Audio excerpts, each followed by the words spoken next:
Bonjour à tous les passionnés de cinéma, je suis enchantée de vous retrouver sur ma chaîne CinéVibe, où je partage avec vous les dernières actualités sur les films à venir et ceux déjà sortis.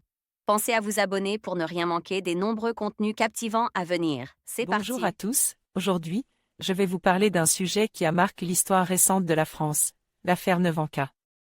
Dans cette vidéo, nous allons plonger dans les details de cette affaire complexe qui a révélé des enjeux sociaux et juridiques majeurs.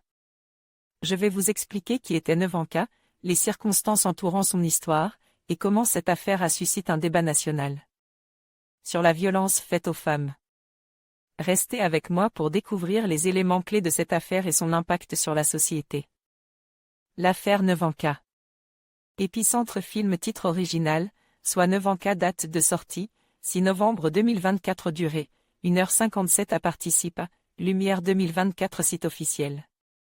Le harcèlement moral et sexuel vu de l'intérieur. En 1999 Nevanka Fernandez, 25 ans, terminant ses études à Madrid, fut approché par Ismaël Alvarez, maire de Ponferrada et son équipe, afin de se présenter comme conseillère municipale aux prochaines élections.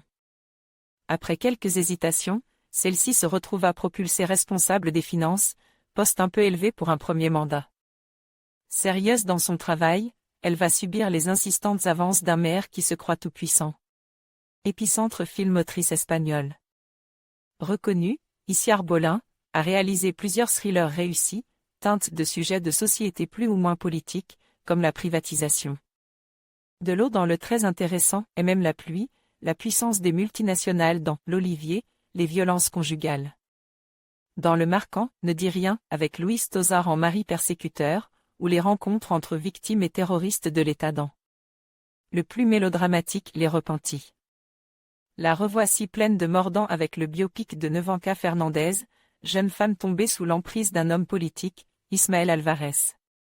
Maire de Ponferrada en Castilla y León, lieu où la production n'obtiendra même pas de réponse à sa demande d'autorisation de tournage. Partant d'une scène où la femme semble terrorisée, se terrant dans un appartement, puis son avocat lui répondant une phrase nécessaire.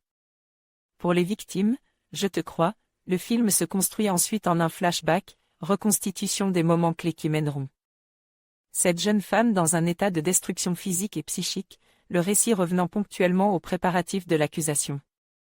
Pour mieux nous amener au procès final. Ce qui marque avant tout dans l'affaire Nevanka, c'est la capacité de sa mise en scène, comme celle de ses deux remarquables interprètes principaux, à faire basculer des moments en apparence anodins, dans un lieu de travail et dans les quelques, à côte, au départ. Légitime, un verre ou un repas, une célébration programmée, un déplacement. Et à faire surgir l'inquiétude ou l'effroi là où la confiance et l'esprit d'équipe devraient en théorie régner. Il suffit à Urko Olazabal d'un changement dans son expression du visage, d'une modification de son regard, pour passer de l'homme politique bon vivant et ouvert, parfois presque enfantin, au prédateur insistant et progressivement autoritaire. C'est ainsi que Itziar Bolin décortique brillamment les moteurs du harcèlement sexuel. Il y a d'abord la position d'autorité, qui se niche dans plein de details, même dans les dialogues, avant d'être politique je suis. Entrepreneur, Ismaël, tout le monde le connaît. La victime comme le bourreau étant contraint de compter leurs alliés et leurs ennemis dans leur entourage de travail. Il y a ensuite une logique perverse de séduction devenant possession, au charme et à la poésie, succède le sexe en presse, la rancéure. Et les pressions, puis le mépris et le chantage, à la fois affectifs et professionnels. Il y a aussi ce terrible regard des autres, jusqu'aux parents, qui se refusent à croire l'innommable, et préféreraient, comme beaucoup, éviter tout scandale, sachant ce qu'ils ont à perdre face à un homme, puissant. Glaçant, le film décrit ainsi le piège dans lequel se retrouve Nevanka, ne pouvant quitter ses fonctions sans devoir implicitement admettre qu'elle est incompétente. Atout majeur du métrage, Mireia Oriol, découverte dans El Pacto, et vue depuis dans le charmant El Arte de Volver, incarne Nevanka dans ce mélange d'ingénuité apparente et de volonté tenace, et dans cette confiance qu'elle accorde à celui qui lui adonne sa chance, comme dans cette blessure intérieure doublée d'une peur viscérale, qui finit par tout dominer. Itziar Bolin suit sa descente aux enfers, injectant quelques rares respirations par les paroles réconfortantes lors des préparatifs du procès, et entretenant un malaise grandissant à l'image de celui de sa protagoniste. Ainsi la scène de célébration de la victoire du PP, Parti populaire, aux élections nationales est filmée comme une scène de traque.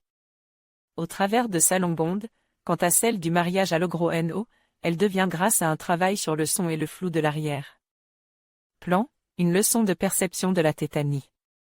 Usant aussi de symboles puissants, tels le banquet des fêtes de la ville, où une sorte de roi attend à table sa conquête, ou la manière dont le procureur la bouscule lors du procès, le juge devant rappeler que ce n'est pas la victime qui est l'accuse, ici Arbolin. Réussit ici un film définitivement important sur le harcèlement et les violences morales et sexuelles, qui pointe intelligemment du doigt la cruelle relativité de la solidarité féminine, et met en évidence les conséquences physiques, psychologiques, comme parfois sociales, qu'il faut souvent une force incroyable pour affronter, à l'image de cet inoubliable Nevenka.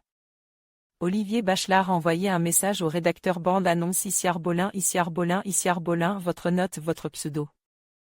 Votre commentaire. En conclusion, l'affaire Nevenka reste un chapitre marquant de l'histoire judiciaire et sociale en Espagne.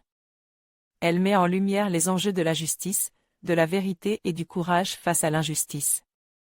Ce cas a non seulement suscité un débat sur le harcèlement et la violence de genre, mais il a également ouvert la voie à une prise de conscience collective. En réfléchissant à cette affaire, nous devons continuer à promouvoir un environnement où chaque voix est entendue et où la justice prévaut.